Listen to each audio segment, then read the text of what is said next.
Good afternoon, and I want to thank everyone for their patience. I'm Karen Lloyd. I'm a retired Army Aviation Colonel and Director of the Veterans History Project here at the Library of Congress.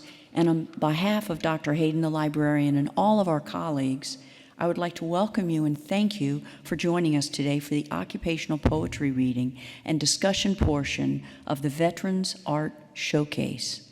The week-long art showcase kicks off our year-long anniversary celebration commemorating 20 years since Congress passed legislation to launch the Veterans History Project under the American Folklife Center here at the Library of Congress. The mission of the Veterans History Project is to collect, preserve, and make accessible the stories of United States military veterans who served from World War I through the current conflicts, so that future generations will better understand their selfless service. Their stories are our stories, stories of a nation told by folks who were there, who witnessed history, whether they were in the foxhole, the cockpit, the ship deck, the mess hall, and some even flying a desk. To date, we have over 110,000 collections in our archive from volunteers who sit down with the veterans in their lives and Gold Star families to hear and really listen about their experiences. Our collection includes oral histories, original photographs, letters, military documents, diaries, journals, two-dimensional artwork, unpublished memoirs, and even poetry. Ah, poetry. Poetry is an incredible part of the fabric of American arts and folk life. Occupational poetry is especially important as it provides a direct artistic record of daily life through verse, which can be passed down and preserved for future generations, just like the veterans' stories in our archives. Earlier this year, I had the privilege to attend the National Poetry Gathering in Elko, Nevada. It's an occupational poetry festival that has been going on for over 30 years. At the gathering, I was able to listen to dozens of cowboys and veterans tell their stories through poetry, and I am honored that a few chose to join us here today to talk about their work and recite their poems. I would like to thank all of these very talented artists for being with us here today. Before we turn the microphones over to these exceptional poets, I would like to introduce our moderator, John Fenn. Oh, by the way, I was thrilled when John said yes, he'd choose to join us and moderate the panel. John's an expert at this. He's too modest to tell you that. John is the head of the research and programs at the American Folklife Center. He leads a team involved with public programming, publications, research, and training in the field of folklore. His academic background is in folklore and ethnomusicology, and he holds a PhD from Indiana University. Go Hoosiers.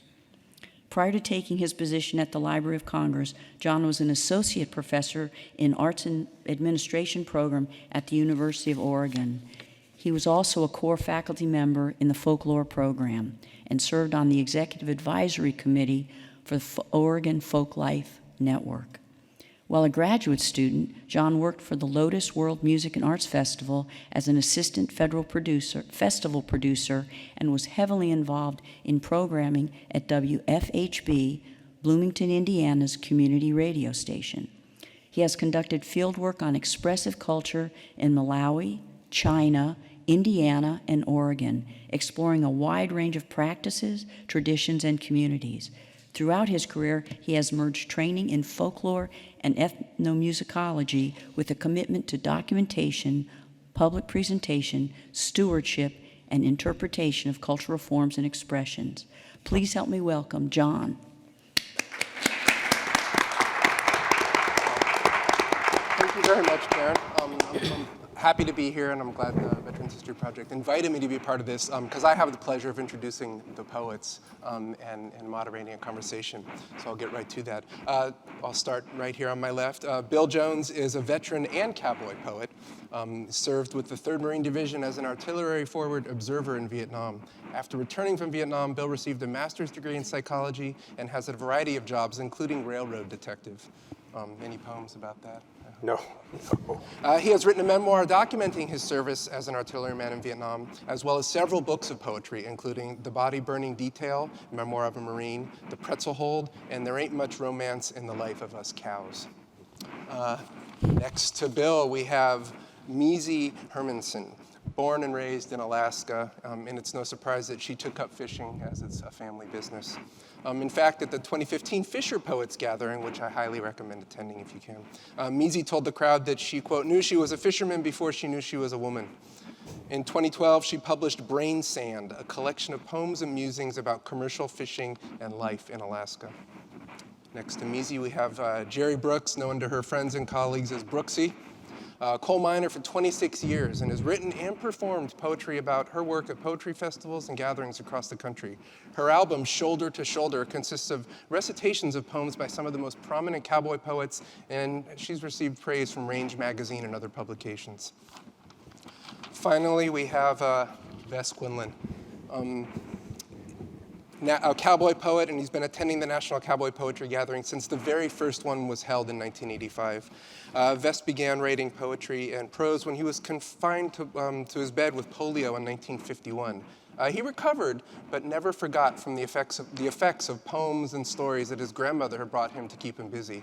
Vess has been published in a number of books, magazines, and online publications. He has also been a staple performer in the Cowboy Poetry Gatherings, where he recently ran writing workshops for veterans alongside Bill Jones. Attendees expressed the emotions they experienced in war through poetry and song. When not performing his work, Vess runs a working ranch in Colorado. Now, we're going to be talking about poetry, but we're going to also, the structure of the event is we're going to be hearing poems. And so we're going to do a couple round robin sprinkled throughout the hour and a half we have here together. And we're going to start right now with Bill. And then we'll hear from them in conversation. So. Oh, great. Well, thank you so much, John. It's a pleasure being here.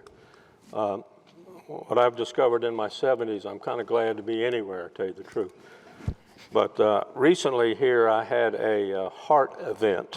They don't call them heart attacks anymore. They call them heart events. And it kind of felt like a heart attack to me. But I was you never know how these things are going to turn out. And I was in the hospital.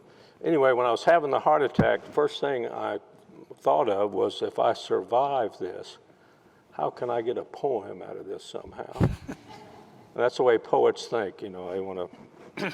So anyways, in the hospital the night before, and my wife of 45 years was there, and Gloria says, Bill, something I want to talk to you about. And I'm thinking, uh-oh.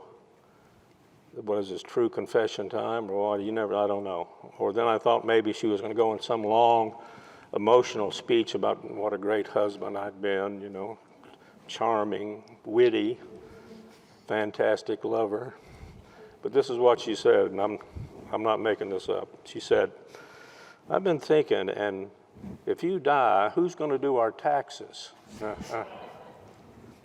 True. That's a true story, by the way. I thought I'd talk a little bit about poetry and how I got here. Back when I was in high school, we had in the 10th grade, that's back when dinosaurs roamed the earth, I had a very gifted English teacher. His name was Frank Ashcraft. And the first day he comes in there and he says, how many of you like poetry? Nobody raised their hand. He said, well, see if you like this poem here. And from memory, he recited that old ballad, Frankie and Johnny. Remember, Frankie and Johnny were sweethearts. My, how that couple could love, swore to be true to each other, just as true as the stars above. And it goes on. It's like that cowboy poem, the Strawberry Rome. There's a lot of different verses, and this goes on forever. And the poem ends up,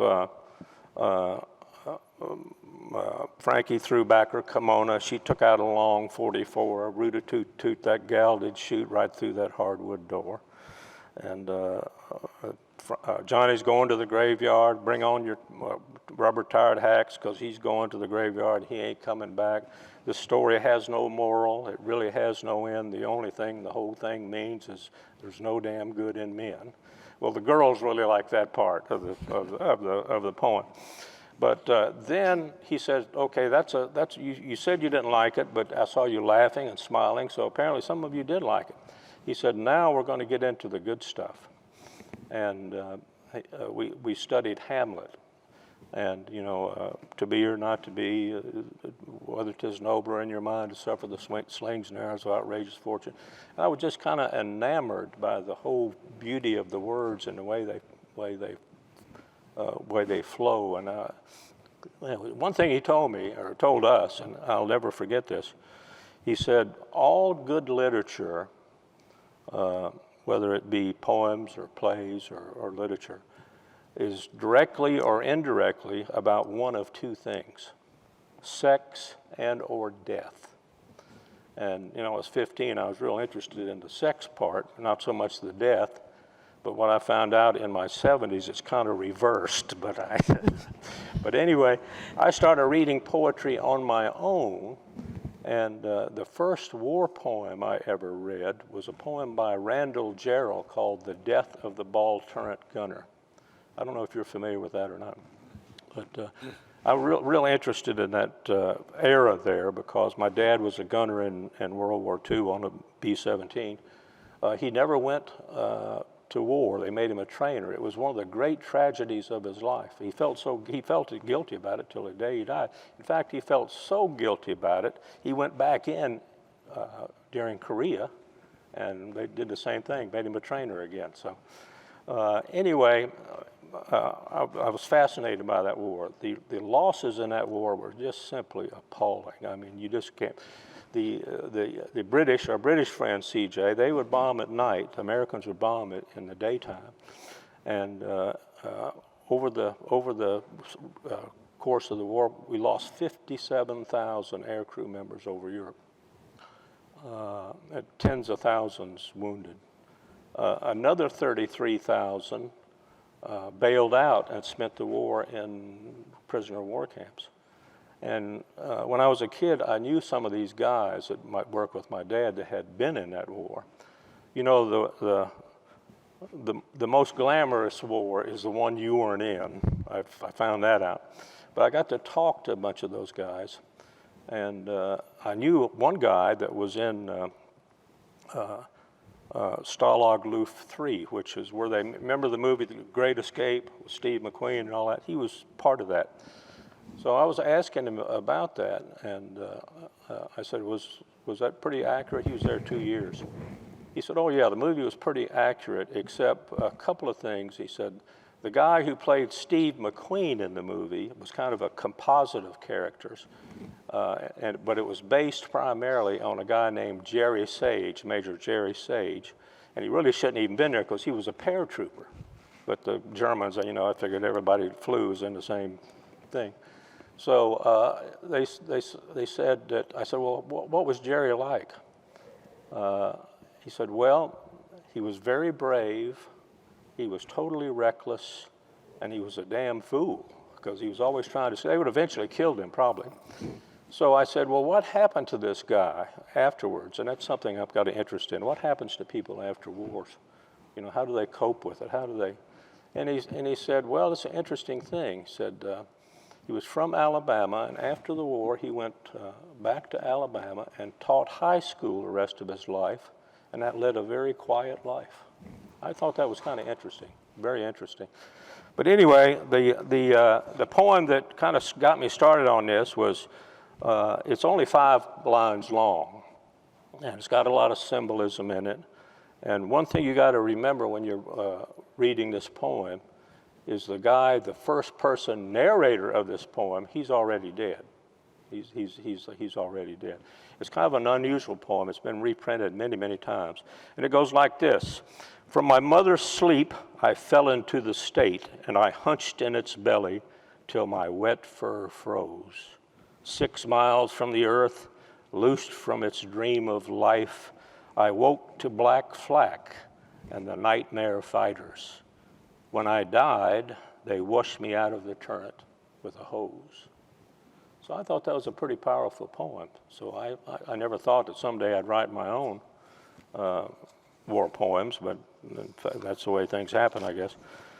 So anyway, when I was in Vietnam, I was drafted in 1968.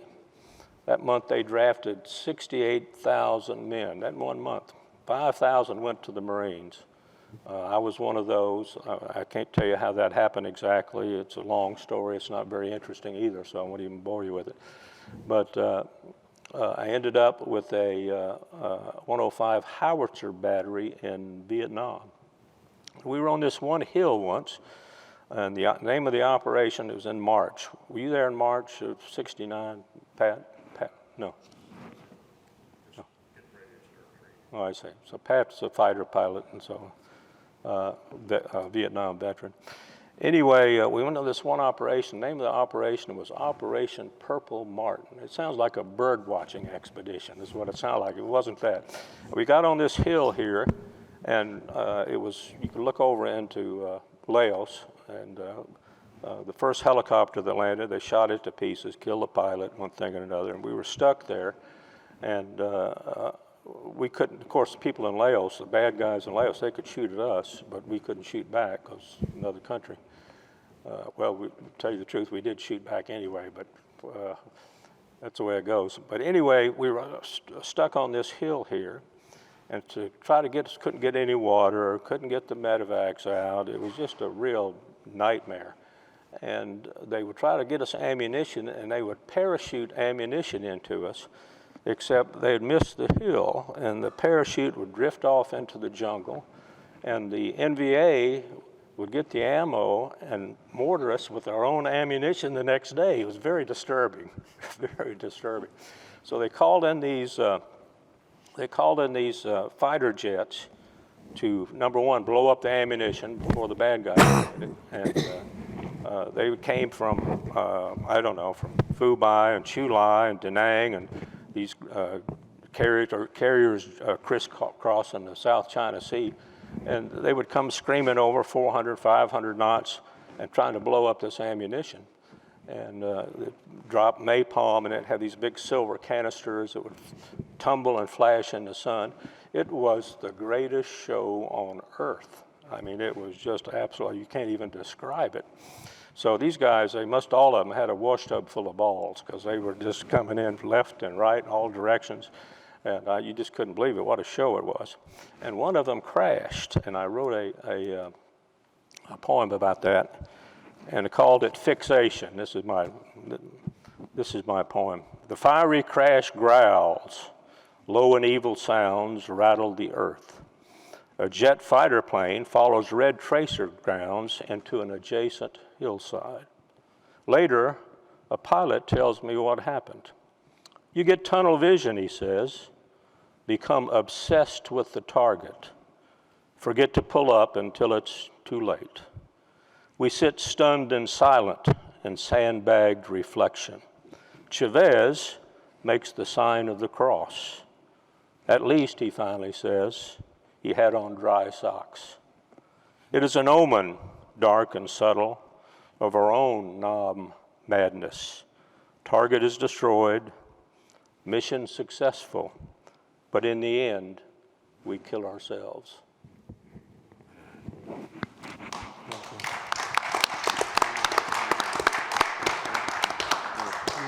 We'll pass it to you now.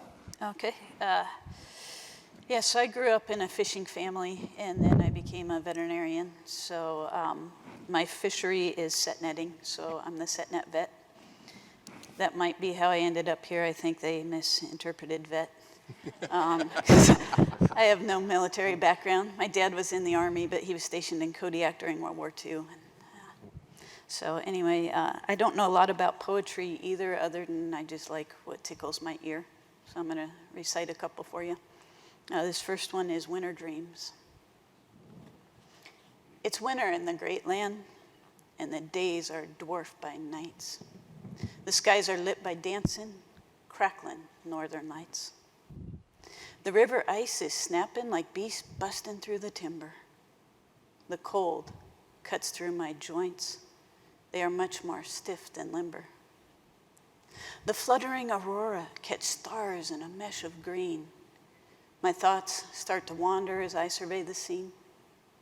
The longer days of summer now compose my dreams with visions of the sockeyes return to natal streams. Nets flung across the water like these lights across this sky. Salmon hang like stars flashing silver sides. The days are getting longer, and soon I will be out there on the inlet, rocking on the sea. But it's still winter in the great land, and the days are dwarfed by nights, though the skies are lit by dancing, crackling northern lights.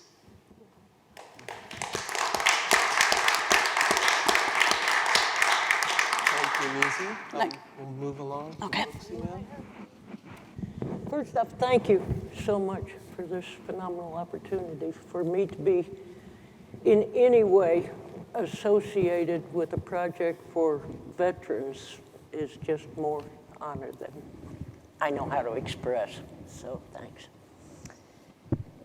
I was invited here as a mining poet. There's a lot more to mining than simply the coal mines. And I would never call myself a poet. I am a reciter of poetry for the most part. I will do some of my own stuff later on, but this is a long story I'm starting out with, but there's just no way that I could represent mining poetry without doing a Robert Service poem. And I couldn't think of any way, if you're going to talk about mining, you have to start with the prospector.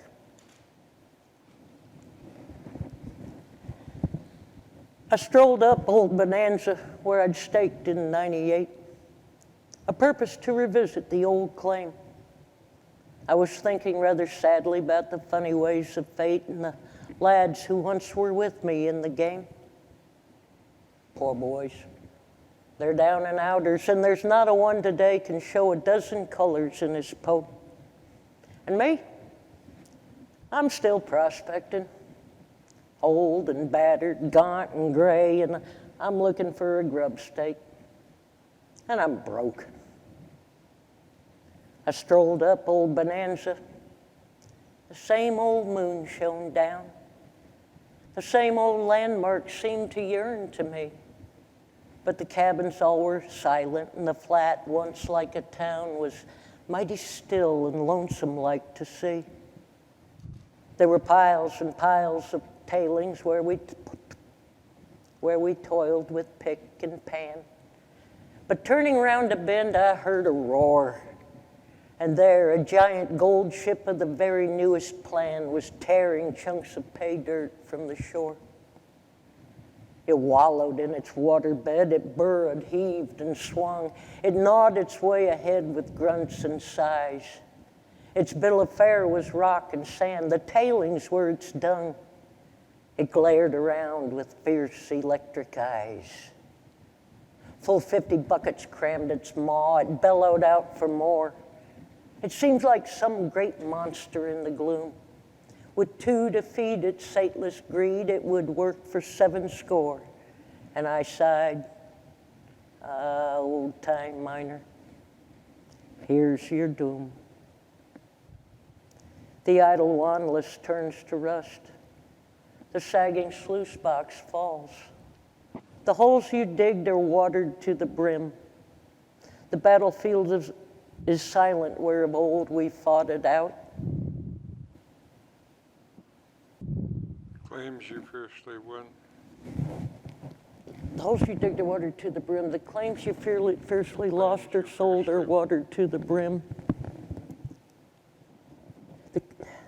The claims you fiercely won are lost or sold, but there's a little army that they'll never put to rout. The men who simply live to seek the gold. The men who can't remember where they've learned to swing a pack or in what lawless land their quest began.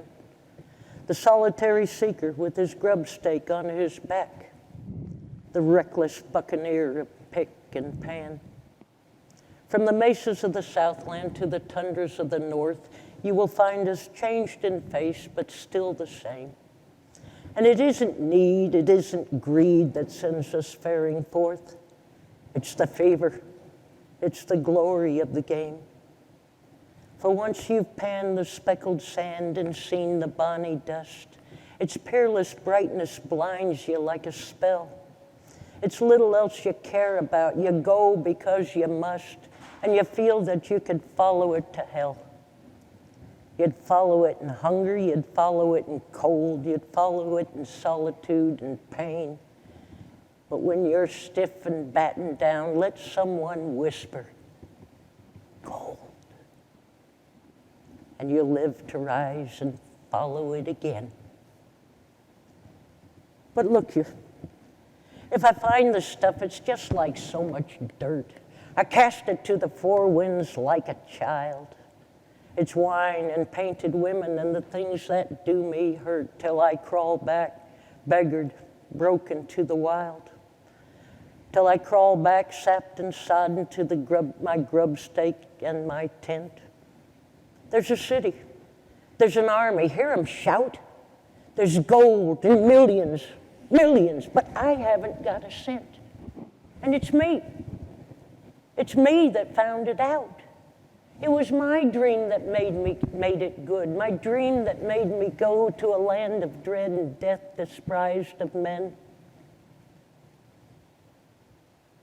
But oh, I've known a glory.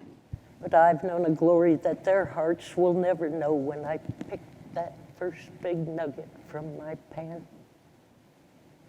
It's still my dream, my dauntless dream that sends me faring forth to seek and starve and suffer in the fast, that fills my heart with eager hope that glimmers on before, my dream that will uplift me to the last. Perhaps I am stark crazy, but there's none of you too sane. It's just a little matter of degree. My hobby is to hunt out gold. It's fortressed in my brain, and it's life and love and wife and home to me. And I'll strike it. Yes, I'll strike it. I've a hunch I cannot fail. It's a vision, it's a prompting, it's a call. I hear the horse stampeding of an army on my trail to the last, the greatest gold camp of them all. Beyond the shark-toothed ranges, sawing savage at the sky, there's a luring land no white man ever struck. There's gold in millions, and I'll find it if I die. And I'm going there once more to seek my luck. Maybe I'll fail. What matter? It's a mandate. It's a vow. And when in times of dreariness and dread you seek your last lone frontier, far beyond your frontiers now, you'll find the old prospector, silent, dead. You'll find a tattered tent pole with a ragged robe below it. You'll find my rusted gold pan on the sod. You will find the claim I'm seeking with my bones as stakes to show it. And I've sought the last recorder, and he's God. Robert Service. Thanks, guys. Thank you, Brooksy. Thinking about this whole occupational poetry business and how the work we did began to inform the poetry, I started thinking about the myth of the cowboy as opposed to the reality of actually doing what we do for a living. And the contrast is stark. Probably a lot of little urban boys in the 40s and 50s, and girls too, had a Gene Autry bedspread and a Roy Rogers lunch bucket. And in the movies, the ranch women were helpless, very attractive creatures. I think our poet Howard Parker said they couldn't find a Hereford bull or an Angus bull in a herd of fluffy sheep, just totally helpless little creatures. And they were always in need of John Wayne to come along and rescue them from situations Howard said an idiot could resolve. Well, that's not the kind of women that I grew up with. They were entirely different. And our whole business is structured on the instinct and skill of the female. The males in a livestock deal are mostly trouble. The bulls work a couple of months a year, and then you put them in a pasture, and they spend 9 months fighting and tearing up fences until you. So, but it's the females that do all the work that carry us, and I think that knowledge transfers itself into the way our families were structured, the way our families depended on the women. And I've had anybody that's ever calved a bunch of first calf heifers learns this right away. Heifers can be thought of kind of like teenage girls. I told somebody they would giggle if they could. They're so silly, and they'll spook at a shadow, and they're just awkward to handle. They're terrible creatures. But the minute that calf hits the ground, that giggly heifer turns into a devoted mother that would fight a mountain lion for that baby. And I mean, it's like bam, like that. You see that change. So nobody that I know that ever calved a pen of heifers really can have a lack of respect for the female. They're the core of it all. That's where life comes from. So I think the poetry that I wrote over the years had to do with that sense of that. A lot of grandmother poems, a lot of poems about the strength of the female, and thinking on that how oddly we look at that in our movies and in our culture, and it's the opposite of what it really is. And I wrote this poem 40 years ago, I guess. And it pretty well tells you what I was doing, but the winter thermometer smiles warmly at 2 below, but a north wind mocks its balmy claim and changes the 2 to 20. You hunch over a stove, trying to store up warmth against the midnight cold, and consider a porch pile of clothes still damp from 2 hours ago. An abandoned bed with soft, loving woman becomes magnet, and you a will-less hunk of metal. But the red-necked heifer has a big calf in her. You resist the woman thought, check the heifer. Her time has come. You dust an arm with sulfa powder, slip a hand inside, feel one soft hoof, and find a nose. It is right, but calves have 2 front feet. She clamps your arm as you push the calf back, get the foot down, pull the exhausted baby, and paint its navel with dark red iodine. You let the cow up and watch her lick the confused newcomer. Tiredness is chased away, as it always is, by the warm magic of the birth bond.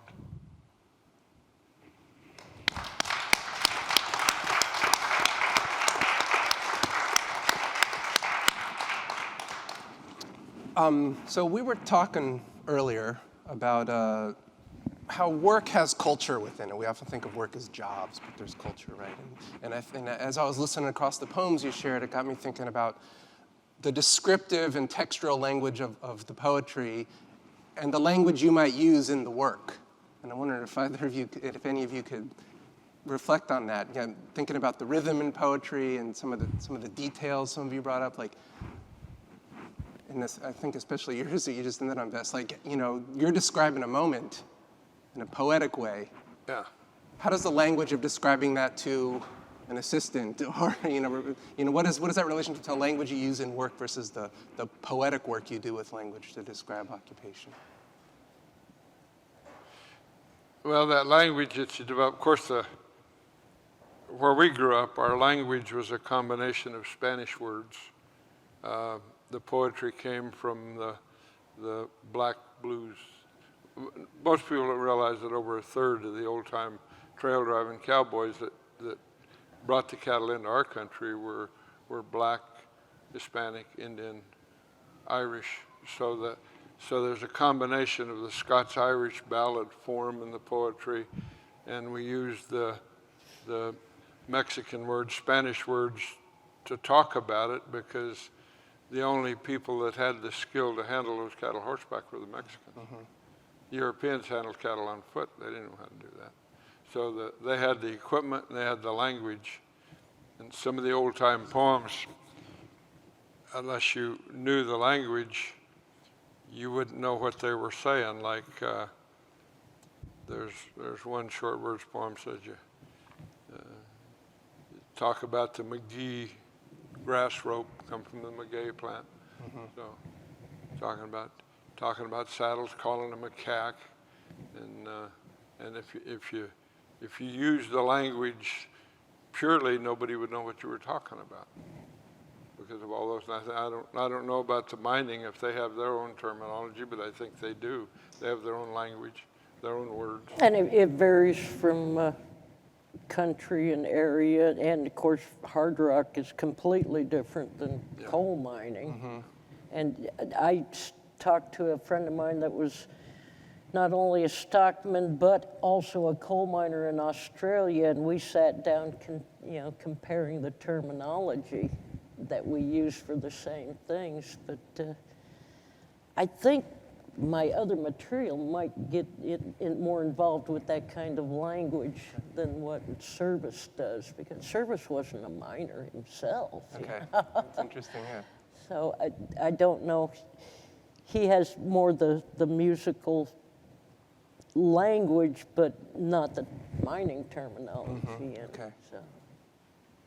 What about Mizi? Do you have any thoughts on this? I was struck by a couple of the lines in your poem, too, kind of Wonderful. describing these moments in a way, Yeah, I guess you try and just, the language is natural because I grew up in it. And so sometimes I don't realize it's the language of that here in DC or wherever people wouldn't know. But I guess I try and limit it to sprinkle in enough to make it authentic, but not make it uninterpretable. not get too inside. Right. The whole key is communication. And what I try and do is communicate my world, which back home is pretty common, but nationwide maybe isn't.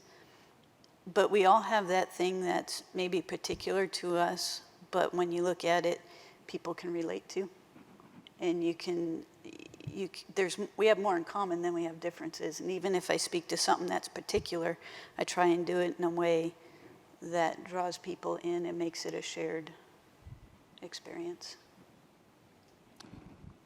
Something I noticed across all the poems is there's very much a first-person perspective, even if the poem wasn't written by the person reciting it, that was articulating a particular experience. All of them. I'm wondering if when you're drawn to either compose poems or choose poems to pull into your repertoire, is it that texture of experience that really sticks with you, like a particular experience, not necessarily a mash of them? Yeah, is there anyone have thoughts on that? Kind of how you're drawn to create a work or choose a work? I remember at one of the early Elko gatherings, there was a lot of stringers came in from the major newspapers, and they were academics working on their PhDs so they could get a job. So they were asking the cowboys poetry questions. And I remember one conversation. I said, Skinny Rowland said, she said, well, do you, said it puzzles me that cowboys would write poetry. It just doesn't seem to work together. And he said, oh, no, man. He said, cowboys is natural born poets. They're sentimental as hell, and they love to tell lies. And so it started. She said, well, I noticed a lot of the poems are sentimental and in nature, the way of it. She said, do you have someone that helps you with your poems, work the poems? No. Well, no, wait a minute. He said, I got a little Catahoula cow dog rides with me and said, in the pickup, and said, I try them out on her. If she gets to growling, I just throw them out the window. And he says, she only bit me twice. And he kept going with her, and she couldn't catch on to what he was doing. sitting next to me, and finally she asked him if he had a agent. He said, "Oh no, ma'am," he said, "these poems wasn't written to be published. I just wrote them for my own amazement." And she looked across him and me, and she said, "Is he pulling my leg?" And I said, "Well, maybe just a little."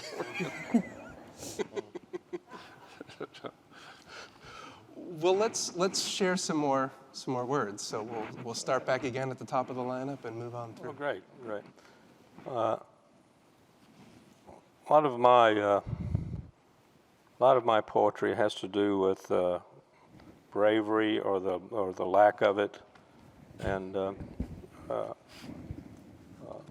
you know, I spent 11 months, 25 days, and 13 hours in Vietnam. Not that I was counting, but every day, almost every day, there was a coward inside of me that was trying to get out. I fought him every day.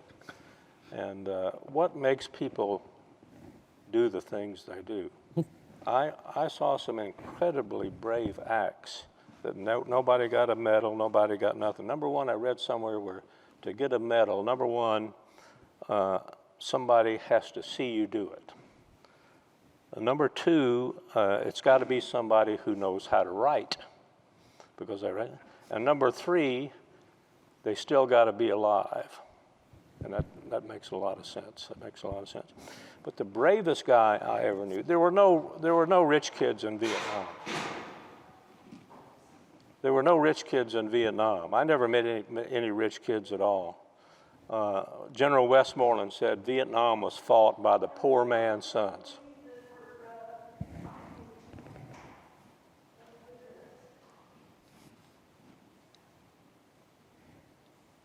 He said it was fought by the poor man's sons, and that's probably true. Towards the end of the war, most of the grunts, the infantry, were draftees. They were all conscripted. They didn't want to be there in the first place. Probably one of the bravest guys I ever knew. These guys were all Hispanics, Native Americans, African Americans, people like me who had flunked out of college and got drafted. That's who we were. The marginalized, the disenfranchised.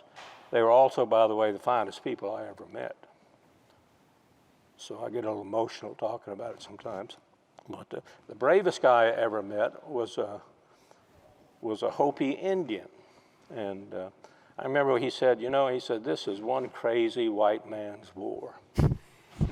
That's what he said. And he'd been in the Marines 5 years, and he was a private because he had a little alcohol problem. And wherever he'd get a stripe or two, he'd get drunk, get in a fight, they'd take it away or something like that. But one time we were on this, I was on this hill I just talked about, and he was on the next hill. And they had separated us, they had divided us, which was a stupid thing to do. Everybody knew it was stupid. It's like Custer dividing your forces. We knew bad things were going to happen, but what can you do? And one of the guys got badly wounded, and the NVA were using him as bait. When they would come out to try to rescue him, they'd throw grenades, and this chief, all Indians in the Marines are called chief. I know that sounds politically incorrect, but we always thought they wanted to be chief. That was their main goal in life, which is not true, of course. So he was picking up these grenades and throwing them back before they exploded. Well, the guy he rescued, he died before the medevac chopper could get him. So when I saw him, say a couple of weeks later, I said, Chief, they put him in for the Silver Star. If he'd been an officer, he'd been the Medal of Honor, no question about that. But they put him for the Silver Star. So I said, Chief, that was really a brave thing you did. He said, what? What brave thing? I said, well, you crawled up there and got Barron, He said, oh. I said, did you know he died? I said, well, yeah, I know he died, but still, that was a brave thing. He said, well, if I'd have known he was going to die, I would have never done it in the first place. Anyway, the battalion commander came in and said, this guy's a private, and he did all this. I said, we're going to make him a Lance Corporal, skip PFC, just make him a Lance Corporal, and send him on R&R to Hong Kong as a reward. He went to Hong Kong on R&R, got drunk, and went AWOL. So anyway, he came back. He spent a little time in the brig, busted back, slick sleeve private once again. So this is a poem I wrote about Chief. I often wonder what happened to him. I guess he went back to the reservation. I asked him, I said, I didn't know anything about the Indians or Native Americans. I said, are you an Apache? That's what I thought. That's the only tribe I knew of. He said, boy, he really got mad about that. He said, Apaches are renegades and thieves. I am Hopi. Don't ever. It's been the same if I'd have called one of my black friends the N-word. I'm sure that would have been the same thing. But I had no idea that these tribes were different. I thought the Indians were the Indians. But anyway, I wrote this poem about him called Heathen Killer. The new chevrons and silver star, pinned on by the battalion commander and sweetened with a week of R&R, a big mistake, we smirk, and are rewarded with stories of an AWOL chief busted in a Hong Kong backstreet whorehouse by an unsuspecting cop, poor bastard, trying to rouse a sleeping Indian from the binge of the century. We celebrate Chief's return, walk to the LZ bearing gifts of canned fruit. Beaming, he embraces us all. We love the guy. A little thinner from a red line brig, bread and water brig. Still a slick sleeve private, he brags. The officers shake their heads, go back to map reading, and peer through binoculars. So, that's it. Another piece for us, music? Yeah, this is one that, like I was talking about, sometimes you take something very particular and unfamiliar, but you can use it in a way that expands to a communal experience. And so only background you need to know, it's about a fish pick. A fish pick is just a handle with a hook on it that you use to help get the webbing off of a salmon. And so this one is called Tools of the Trade. Sometime after I was born, I learned to walk. And shortly after I learned to walk, I was given boots that fit and gloves that don't. This is the world out of which I was grown. When I started off, I was far from swift with a fish pick honed from a piece of drift. The dull bent nail lashed with a whipping of twine. It was carved perfectly fit to fit this hand of mine. The deep red paint matched all those gills, the salmon I'd pick as I picked up skills. Dad made them custom. In my hand it stayed. It became my first tool of the trade. Now I'm all grown and my dad is gone, but in my life he still lives on. Sometimes it's the little things you miss so much. Like that little red pick that you used to clutch. There's picks at the gear shed. They have them for sale. But you'll find out quick as one flies over the rail that this factory picks all sink like a stone. They don't float like the ones Dad lovingly honed. No, when you drop one, which you know you'll do, it'll sink out of sight down deep in the blue. Each one that goes sailing caught up in the mesh, well, it's $7 sent to Bangladesh. I look back now on this life I've had. Nothing fit better than that pick, carved by my dad. And aren't we the same when you think it through? I'm carved original and so are you. Though the world tries to make us factory cut, here's the secret. You know what? Be the best yourself you can be. Not just another in the bin you see, for the world needs your heart as it is made. So do your best with your tools of the trade.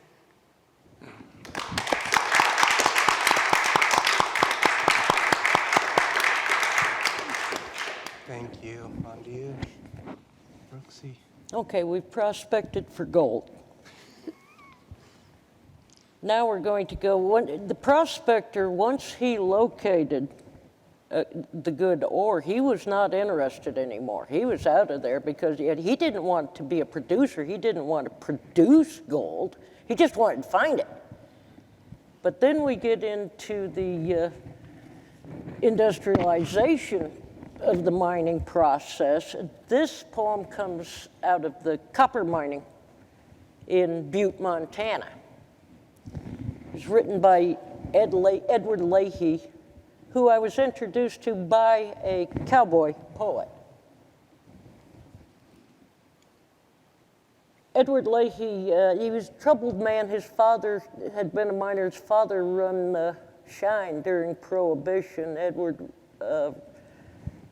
wrote a great memoir of his dad called The Thin Air Gang, if you want to look it up. Because Butte, Montana, if you don't know, they called it Butte America. It was all the immigrant miners that came over to work in the copper mines in Butte. This is where that comes from. It's called contract miners. Underground, we fought the earth together for the hell of it. And peacock copper. From the womb, she was no tender lover. The stone-boat rocker wouldn't budge a crumb to a beggar's cup or toss a meatless bone to a blind man's bitch till we made her. Compressor moan and drill chatter in her lamp-lit face forced surrender from the stone. Midwife to the mine, he taught me how to spit a lift and slant a lifter.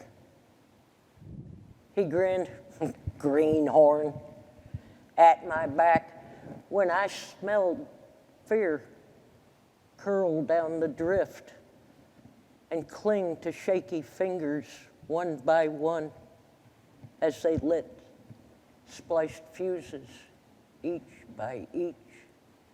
And we ran down the cross-cut tunnel. Soon the shudder of ground brought us back to witness birth.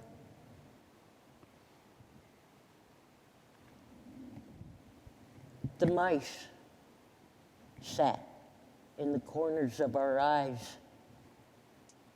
They were wise. We watched them listen to timber groan beneath the gravid loins of working earth. With care and art, mindful of the mice, we imitated moles. We spilled through mealy low-grade zones to court her frigid heart, where once solutions boiled and dying darkly cooled. Ed Leahy.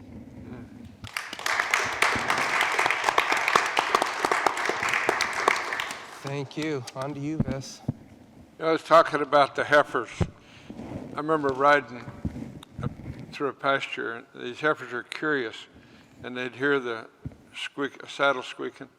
You look behind you, and here you'd have heifers following you, single file, all the way across the pasture, all the way they left the pasture, wondering what was going on. And because of that happening, having that happen over, I fell in love with this poem many years ago, and it's written by a man named Bruce Cascadden. And what it tells you is how the working cowboys were the sort of the bottom of the barrel. They were the part of society that couldn't get a job after the war, and so they ended up. That's why we ended up with this wide range of people. And there's an old cowboy story about a guy who ran away from home back east here someplace and went to Nevada, got him a job on a ranch outside of Battle Mountain, Nevada, and his uncle was a salesman. And so one day his uncle come through on the train and got off the train, went in, and here's this nephew of his lined up at the bar with a bunch of cowboys. And when the nephew saw his uncle, he ran over and he said, please don't tell Mom I'm a cowboy. She thinks I play piano in a whorehouse in Wallace, Idaho.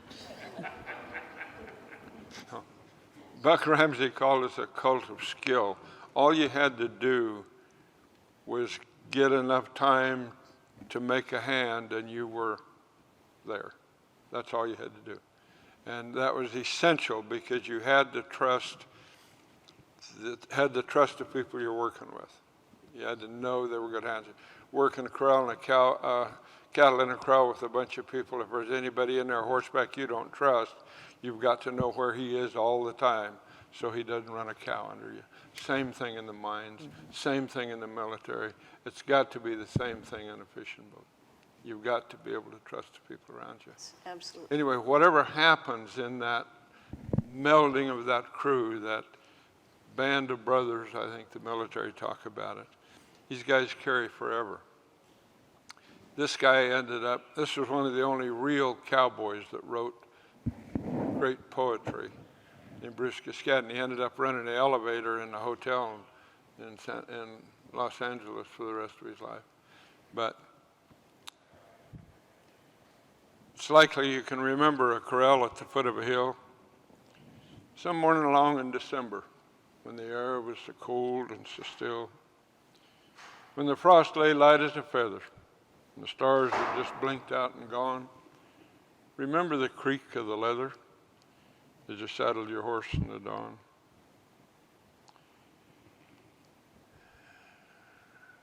And when the glow of the sunset had faded, you'd reached a corral after night, on a horse that was weary and jaded, so hungry your belt wasn't tight. You felt about ready to weaken and knowed you'd been a long way, but the old saddle still kept a creaking like it did at the start of the day. Perhaps you can mind when your saddle was standing up high at the back and you started a wail of a battle when you got that old pony untracked. How you and that horse stuck together is something you can't hardly explain in the rattle and creak of the leather as it met with the jar and the strain. You've been on a stand in the cedars where the air was so quiet and dead, not even some flies and mosquitoes to buzz and make noise around your head.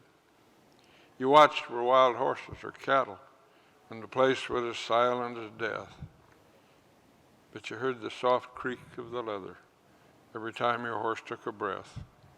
And when the roundup was working, all day you'd been riding hard, there wasn't a chance of you shirking. You was pulled for the second guard. A sad, homesick feeling come sneaking as you sung to the cows and the moon, and you heard the old saddle a-creaking along to the sound of the tune. There was times when the sun was sure blazing on a perishing hot summer day. Mirages would keep you a-gazing at the dust devils danced far away. You cussed at the thirst and the weather. You rode at a slow jogging trot, and you noticed that somehow the leather creaks different once it gets hot. When you're old and your eyes have gone hollow and your hair has a tinge of the snow, there's always a memory that follow from the trails of the dim long ago. There are things that will haunt you forever, and you notice that, strange as it seems, the soft creak of the leather weaves into your memories and dreams.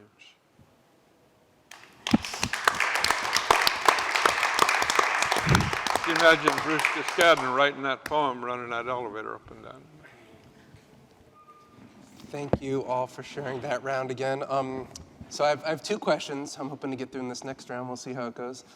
The first, there's been hints of it, but I'm wondering if you could each sort of think about what introduced you to the possibility of poetry within your working environment. You know, was it a person? Was it, you talked about communal experience, and just wondering if you could each sort of address what brought you into the poetry in your working world. I got introduced to cowboy poetry. I'd always been kind of interested in cowboy poetry. And I got a job as a cook on a wagon train on the original Oregon Trail. And this local doctor came out one night on the Oregon Trail. We had these mule skinners that handled the mules, rough talking, rough drink, wild drinking guys. And Kent Stockton came out one night as a doctor, for local cowboy doctor. We've been friends for years. But he came out and he around the fire there, cowboy poetry is very effective around a campfire, by the way. He recited the old Bruce Cascadden poem when they finished shipping cattle in the fall. Oh, yeah. And I looked around in the firelight at these guys, these mule skinners, and all of them had tears, big as horse turds, running down their face. And I said, I don't know what this is, but there's something about this, and I want to get involved in it. And that was my introduction to cowboy poetry. Dr. Stockton, wasn't it? Dr. Stockton, right? For me, I fell in love with poetry as a little kid. A friend of my folks lent me the best loved poems of the American people when I was 8. And I just love poetry since. And then I saw something in Smithsonian Magazine.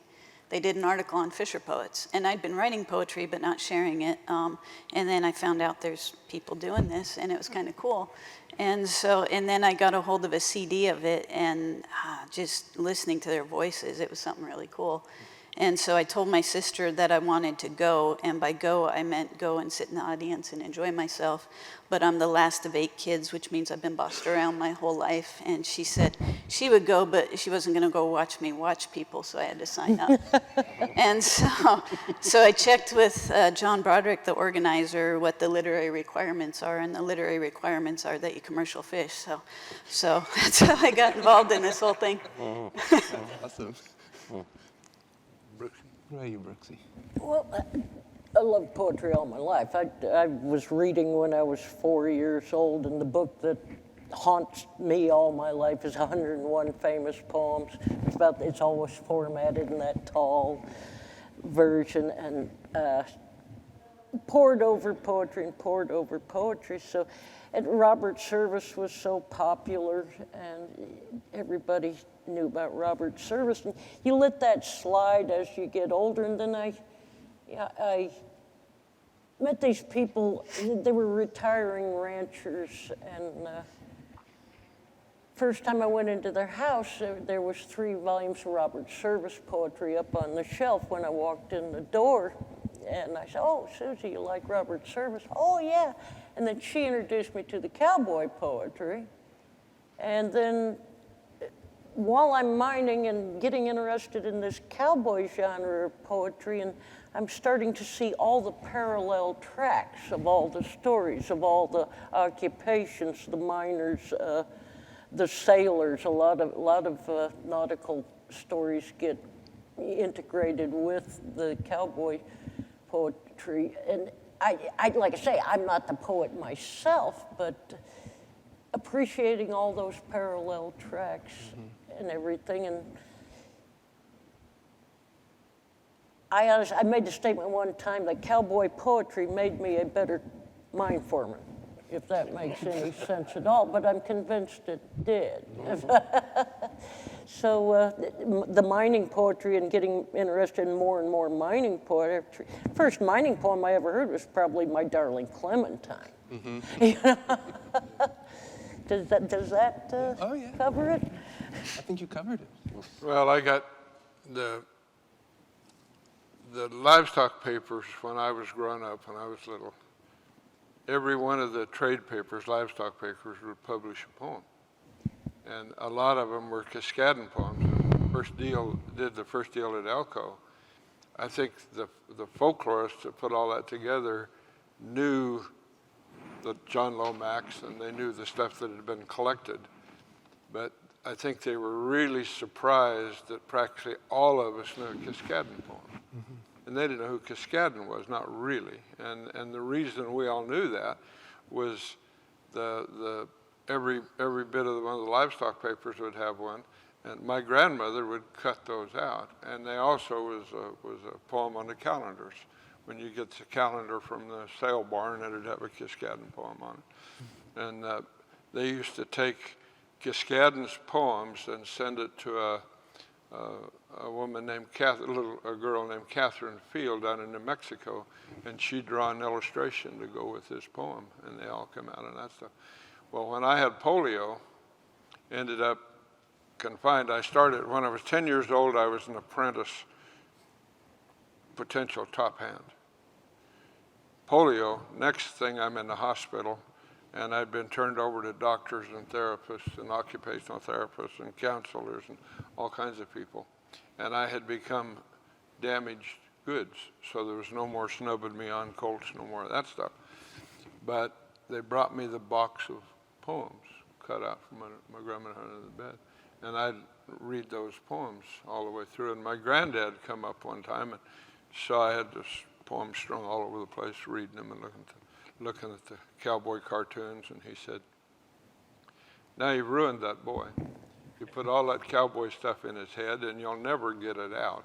He said, "Everybody knows you can make a cowboy out of pretty near anything, but you can't make hardly nothing out of a cowboy." So he's done for. So that's where it came from. It was in the culture when I got there, long before I got there. And it was, when you would go to a Grange meeting or a Cattlemen's Association meeting or anything, before television, before we had the entertainment, before we had the cell phones where we could get whatever we wanted on the phone, there was always somebody there that could recite a poem, or my Uncle Hank used to play the accordion, and there was always somebody there. So we had to entertain ourselves, I guess, maybe is where this come from. So how else are you going to do it when you don't have, you know, we were remote enough that I remember the only radio we could get was late at night. We could get those giant stations out of Mexico. And I still remember a little kid listening to Acuña Coahuila, Mexico. And they would sell you baby chicks, and then they'd preach for a little while, and then they'd play some hot country music, and then they would sell you some more baby chicks. And that was the only radio we had in the mountains. That's all we could get. So the rest of the time we entertained ourselves, and I think that's where this comes from. That segs into what my second question was, because I promised to, and Brooks, you've also almost answered it. You've all had pretty long engagements with poetry in sort of the realm of work. I'm wondering what you see what does occupational poetry do for you? I mean, it made you a better mining foreman, and it made you a cowboy. Is what you just, but like what is the function or a function of it that you see across your time with it? My immediate reaction is it connects us together. At one of the early gatherings, there was an old lady, I don't remember now who she was in her 90s, I think. But she said, "Now we have found each other and we will never let it go." You know? Yeah, So that gathering brought all of those, we were separated but not isolated, if you follow us, because of that culture that existed, the Saturday night dances and all that stuff. We may have lived a long ways from each other, but we were nonetheless a community. It covered a big area. And so maybe that is what that was about.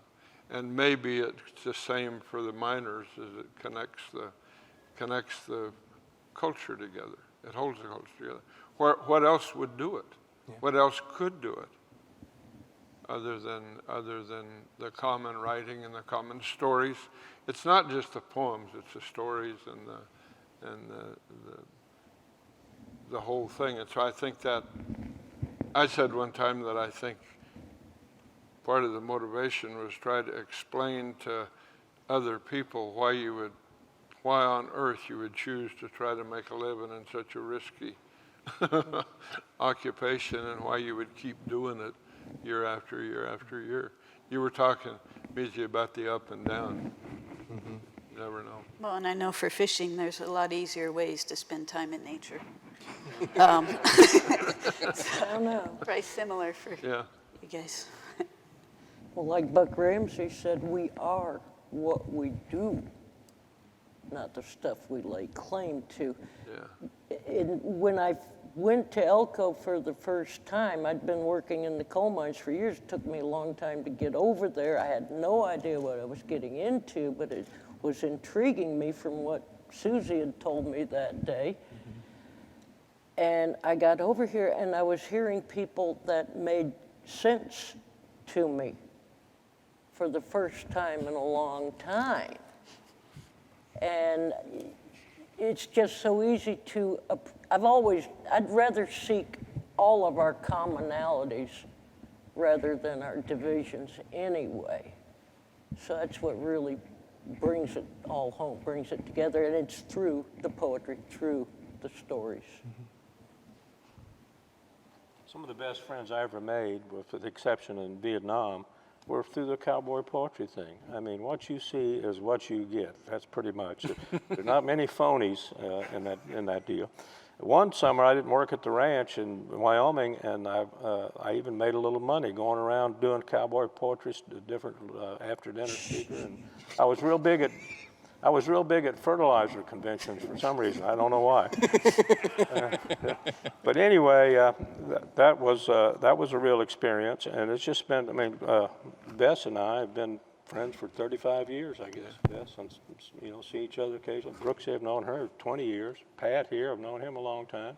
C.J. Hadley, who publishes Range magazine. She came all the way out here from Reno, Nevada, just to hear us. Yeah, and I paid for her airfare. First class, it was $11.80. She had some points. Yeah. So anyway, it's been a real experience. I wouldn't trade it for anything. Well, let's do one more round of sharing some words. All right. My friend John Forrest Glade, I met him at the University of Wyoming.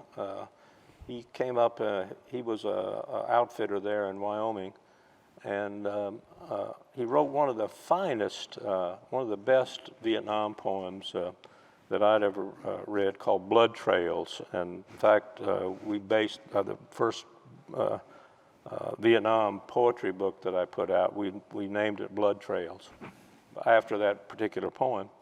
But he was drafted in Wyoming out of the his outfitting business, or it was his dad's business, and he was sent to the.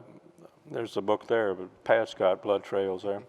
The 101st Airborne in Vietnam, and he was there 4.5 months before he was shot in his right leg. He's crippled the rest of his life. I mean, it really just did a number on his leg. And when he got back, he couldn't cowboy anymore. I use cowboy as a verb here. So he got a job as a cook on the old Double Diamond Ranch in DuBois, Wyoming, which is one of the great old-time cowboy ranches. At one time, they had 50 cowboys working there. And I worked at the ranch right next to there. The ranch was owned by Jerry Spence. You know, he was Imelda Marcos's lawyer, Karen Silkwood thing. I worked there for years, never saw Jerry Spence. I don't think he ever came to the ranch. Anyway, John was working as a cook there for the bunkhouse guys, and he'd been around a little bit, so he thought he was going to expand their horizons a little bit. So one morning he made a quiche for them for breakfast. And he said they all ate it, didn't say anything. And the next morning he came into the cook shack there, and they were all gathered together. And he said, "John, we need to talk to you about something." I said, "Well, what could it be?" He said, "John, we like you, and we think you're a good cook. But if you ever make that egg pie again, we're going to have to kill you." Anyway, he wrote some great poems, and this is one of them, I think. This is a poem. Went in a book several years ago called From Both Sides Now. I had a couple of poems in it. John had a couple of poems. My friend Rod McQuarrie had a couple of poems in it. And it's from the American side and the North Vietnamese side. And what was remarkable to me is just absolutely astonishing. The poems are all about the same thing: fear and bravery and loneliness. And I mean, and you know, the enemy writes poetry too. They write it too. Anyway, he wrote this poem. He had a book out he had a book out, and his book was kind of heavy, kind of dark and kind of heavy. So he wanted to kind of lighten things up a little bit. And he's not sure whether it really, the other stuff was so heavy, you're not even sure this light stuff even worked, but I think it worked. So I thought I'll do it for you. It's called Viper. This was he wrote this in the Ashaw Valley in 1969. "Once, when we were in the jungle, I remember watching 3 GIs trying to kill a snake. They were armed with machetes and entrenching tools and were chasing it back and forth. Maybe if they had left it alone, it would have just gone away. But they were trying to kill it because it was probably a viper. Vipers are known as grass snakes and leaf snakes and bamboo snakes, but more commonly as two-step snakes. If one bit you, you could take about 2 steps before you died. That's true. It would have been simpler and a lot safer to shoot it, but the noise would have given our position away, and Charlie was deadlier than any snake. The viper was fast and agile, and the grunts were too frightened to get within more than a few feet. I thought the whole thing was funny until they chased it my way.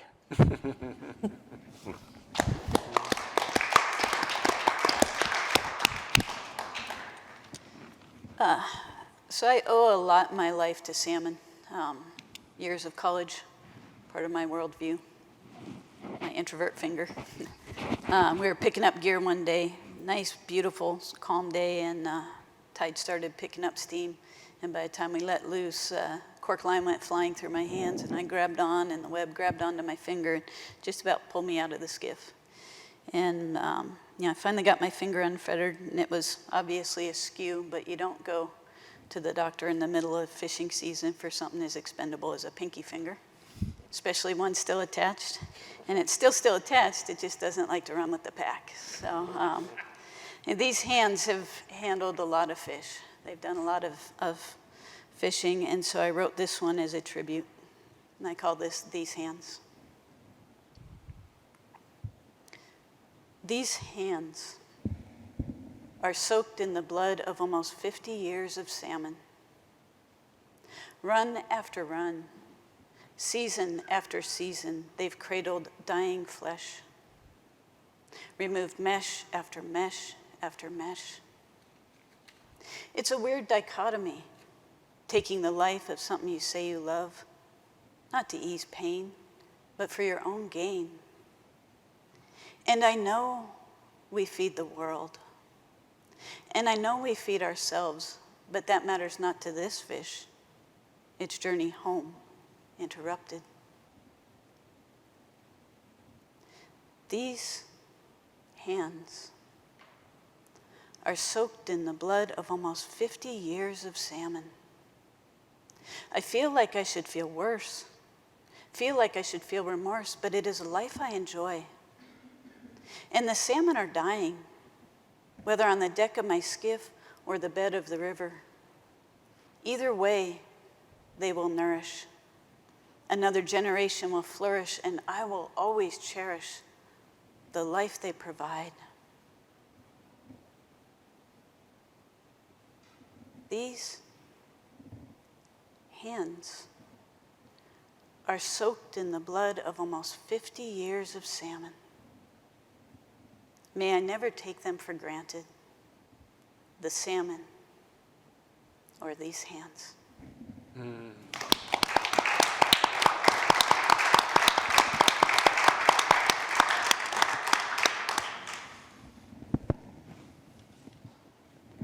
On to you, Brooksy.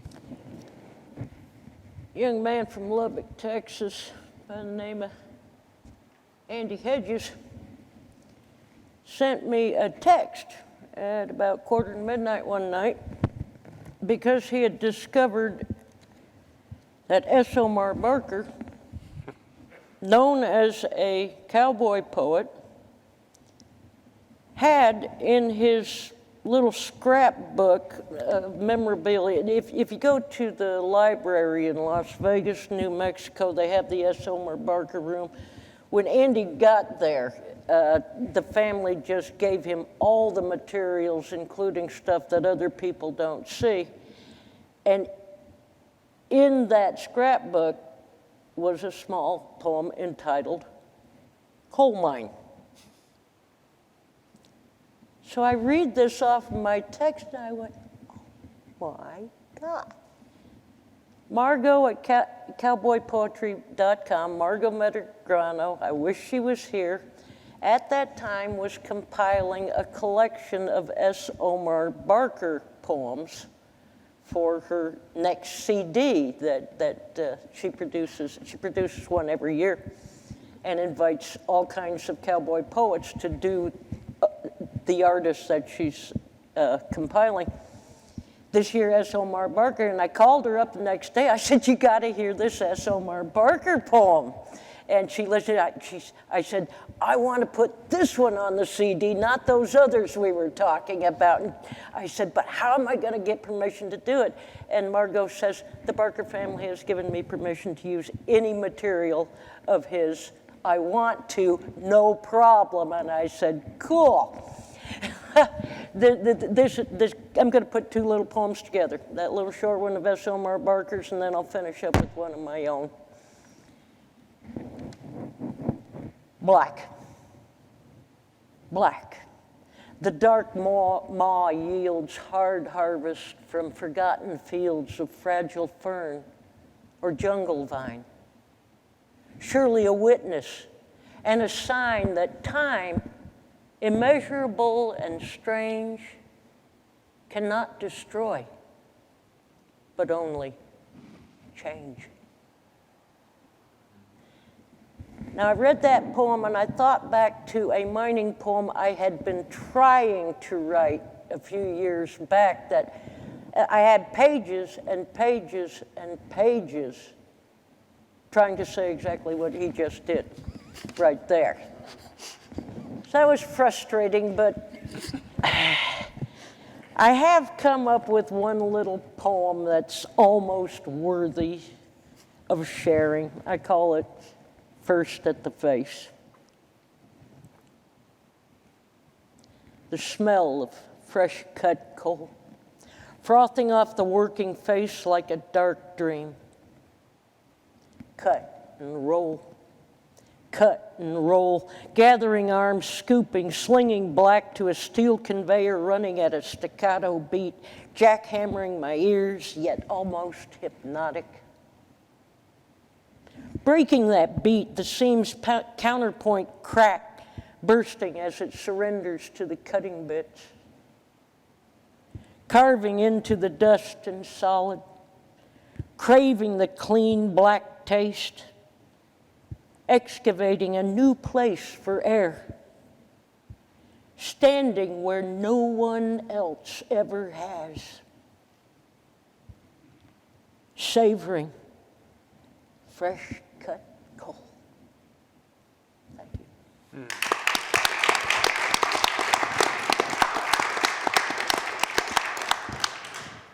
I decided to do this poem after you asked the question about the language.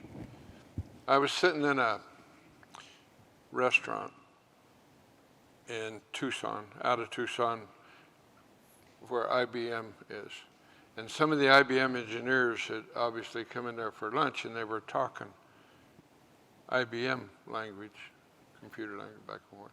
I'm sitting there listening to that, and of course I didn't understand a word I was hearing. It was like listening to a foreign language. And I wrote this poem called Idiom, and it kind of answers your question about the language. It is language of the past, a tongue of another time. As strange, perhaps, as the talk of bytes and chips, rams and Ks of memory. It's hard now to find someone who understands, knows the meaning of side bones and brackly feet, of hames, tugs, and single trees, which way to move at G and which at Ha. The old skills are shelved like a worn-out tool, forgotten in the rush of progress, and only a few still speak the language of the Percheron.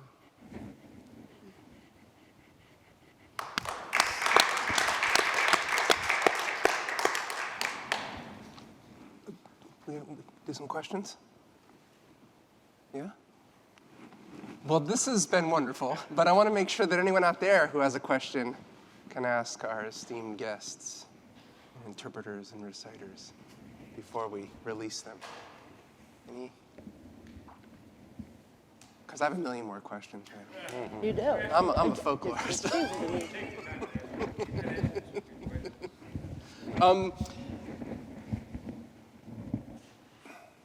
They've answered a lot of my initial questions, I think, just based on the poems you've shared and the kind of descriptive work that happens in poetry. I'm wondering if, instead of asking a question, if there's any final thoughts you have about the role of poetry in your personal experience within a working environment. Any closing thoughts? Or? I have one. I think we think of things like poetry and the arts as fluff, you know, and it's not as serious.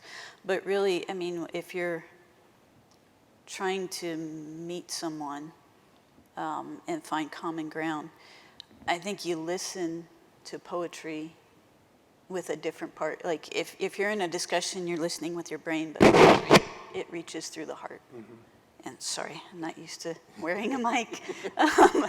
But I mean, I think it helps communicate on a different level, because people hear it different. And in that way, I think there's almost more of a responsibility with something like poetry and the arts. Yeah, that's certainly something I've experienced in the past 90 minutes. We're closest to what we do. There's nothing on earth that expresses feeling the way poetry does.